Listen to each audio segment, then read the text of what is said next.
benih kami sudah tahan penyakit dan juga tahan terhadap hama. Benih kami ini yang paling kuat terhadap penyakit bule. Kalau di agribisnis, proses produksinya aja panjang, pengenalan juga panjang, terus kemudian petani menghasilkan hasil panen pun juga dia panjang.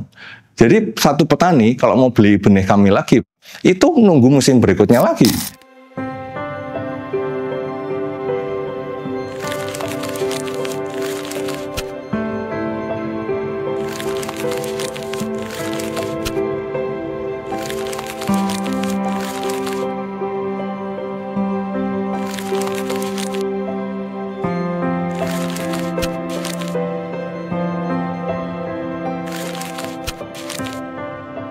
Ternyata bisnis jagung itu atau bisnis pertanian ya secara umum ya luar biasa besar sekali potensinya.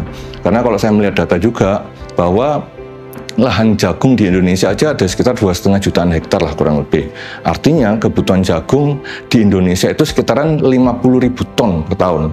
Itu setara dengan 4 triliun. Nah, kemudian itu baru dari segi benihnya aja. Jagung pakannya lebih gila lagi. Kebutuhan jagung di Indonesia ini untuk pakan ternak ya, yang bahan bakunya adalah jagung, itu sekitar 15 juta ton per tahun. Nah, itu setara kurang lebih ya sekitar 60-an triliun. Wow, luar biasa banget kan. Potensi pasarnya kan. Jadi, perusahaan kami sementara ini fokus di pembenihan, produksi benih jagung dan juga benih padi. Nah, apa yang kami lakukan itu kami awali dari sisi pertanaman, yang artinya on field. Jadi kami menanam benih kami, indukan benih kami, itu kita bekerjasama dengan petani. Selama proses pertanaman, petani pun juga kami awasi, karena dalam proses pembenihan itu ada namanya data seling, cabut bunga, dan itu adalah kunci keberhasilan dan juga kunci kemurnian dari benih yang kami produksi. Nah, setelah hasil panen dari petani ini sudah dilakukan, panenan gelondong jagung itu dan juga padi itu masuklah ke proses di pabrik. Nah, proses di pabrik itu mulai dari sortir dulu, sortir hasil panen dulu. Siapa tahu ada yang reject sifatnya, bisa juga berjamur, bisa juga ada yang menghitam. Nah, itu perlu kami sortir dulu. Kemudian mulailah masuk proses ke pengeringan. Pengeringan alhamdulillah kita punya dryer, sehingga kita tidak tergantung dari cuaca. Walaupun kita juga punya yang istilahnya manual, lantai jemur, itu tetap menjadi salah satu cadangan. Tapi utamanya adalah pengeringan melalui bin dryer tadi. Nah, setelah bin dryer tadi atau proses pengeringan selesai, masuklah ke proses pemipilan. Pemipilan itu pemisahan antara janggel jagung dan juga biji jagung. Nah, setelah itu, setelah terpisah, nah masuklah sortir lagi dari grading dan juga cleaning. Nah, kemudian dari situlah kita sudah mulai bisa menemukan calon benih kita. Nah, dari calon benih itu nanti harus melalui proses pengujian dulu sebelum kami memasarkan benih. Pengujian itu tidak kami lakukan sendiri, kami juga diawasi oleh badan namanya BPSB, Balai Pengawasan dan Sertifikasi Benih. Nah, sehingga mereka pun juga memiliki kewajiban dan juga kewenangan untuk istilahnya nyemprit produsen-produsen yang kira-kira nakal nih. Kira-kira nakal atau prosesnya itu tidak dilakukan secara benar. Nah, mereka akan memberikan namanya penilaian atau sertifikasi. Nah, kalau misalnya proses sudah dilakukan dengan benar sesuai dengan SOP, nah itu barulah nanti benih ini dinyatakan lulus uji sehingga layak edar. Nah, kalau di benih ada itu namanya label benih dan juga sertifikat benih.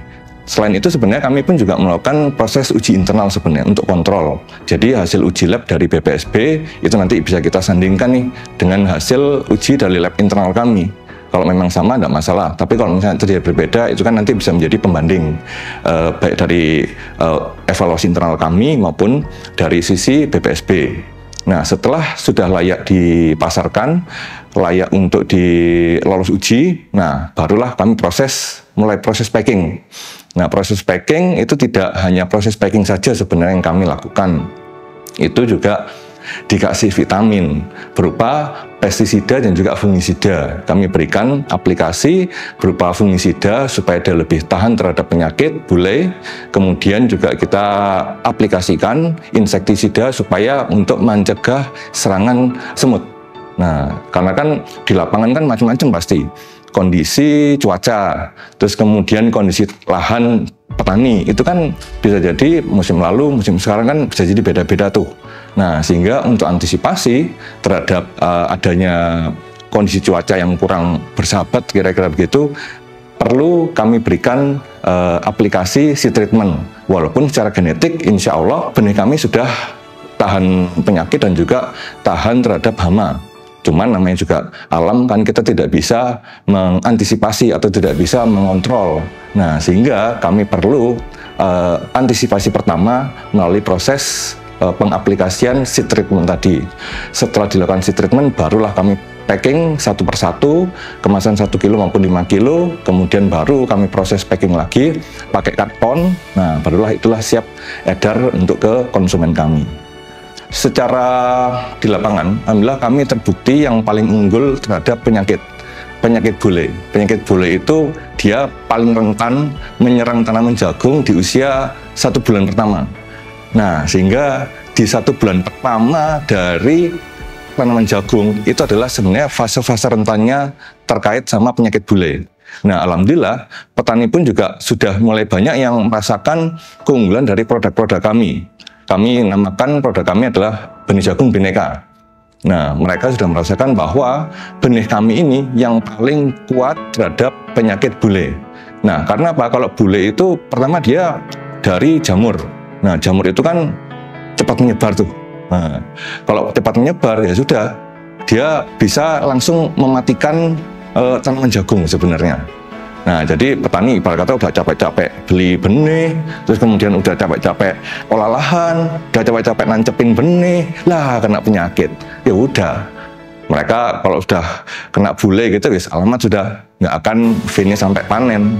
Nah, jadi alhamdulillah benih kami unggul di pertama adalah kuat dan juga tahan terhadap penyakit bule.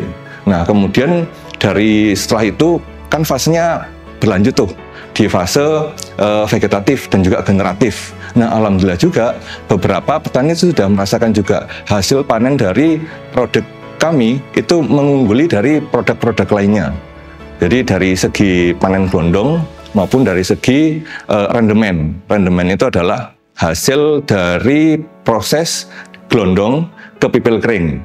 Nah, alhamdulillah benih kapim pun juga sudah diakui oleh banyak petani untuk lebih unggul dibandingkan produk-produk yang lain. Untuk bisa memastikan keunggulan produk suatu benih atau produk kami, produk benih jagung kami, itu setidaknya membutuhkan proses 1 musim setidaknya. Karena apa? Karena dari awal tanam, oh ini daya tumbuhnya bagus apa tidak gitu.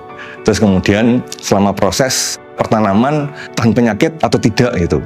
Sampai nanti endingnya adalah hasil panen. Hasil panennya ini apakah melebihi dari panen-panen sebelumnya? Nah, kira-kira gitu. Nah, sehingga untuk bisa memutuskan petani ini mau beli lagi atau tidak, itu melalui proses yang cukup panjang, setidaknya 1 musim, sekitar 3,5 sampai 4 bulanan. Nah, itu dari segi penjualan. Kemudian dari segi produksi pun juga sama. Produksi pun juga setidaknya memerlukan 1 musim. Nah, kemudian proses pengenalan, kemudian petani pun juga sudah yakin terhadap kualitas benih kami, baru kemudian dia memutuskan mau beli lagi apa tidak gitu. Nah, jadi prosesnya itu sungguh panjang. Memang agribisnis ini atau khususnya ya di benih ini dia tuh sangat unik. Kenapa kok saya katakan unik? Kalau di agribisnis proses produksinya aja panjang, pengenalan juga panjang, terus kemudian petani menghasilkan hasil panen pun juga dia panjang. Jadi satu petani kalau mau beli benih kami lagi, itu nunggu musim berikutnya lagi. Enggak yang, oh sore lagi aku beli lagi, enggak seperti itu juga. Karena dia lahan, ya sudah, lahan 1 petak, 1 hektar katakanlah. Ya udah dia sehari, 2 hari, selesai. Aku beli benih Bhinneka mana mas? Ya engkau musim ngarep ya, kira-kira gitu. Nah, sehingga agribisnis ini benar-benar pertama dia itu tantangan terbesar menurut saya adalah dari segi kesabaran. Benar-benar harus berpikir setidaknya setahun.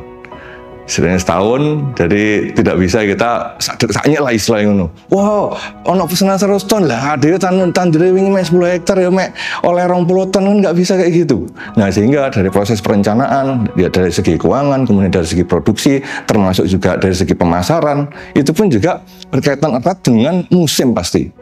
Jadi misalnya musim hujan nih, kita harus lari ke pegunungan atau tak ada hujan. Nah itu dia. Terus kemudian waktu musim kemarau, ya kita larinya ke lahan sawah irigasi. Nah sehingga kita mappingnya itu untuk pemasaran dan juga produksi pasti kan. Mappingnya adalah mapping waktu dan juga mapping lokasi. Waktu dalam artian musim, kemudian lokasi pasti berkaitan sama tadi upland atau downland tadi. Wah itu luar biasa, seru sekali.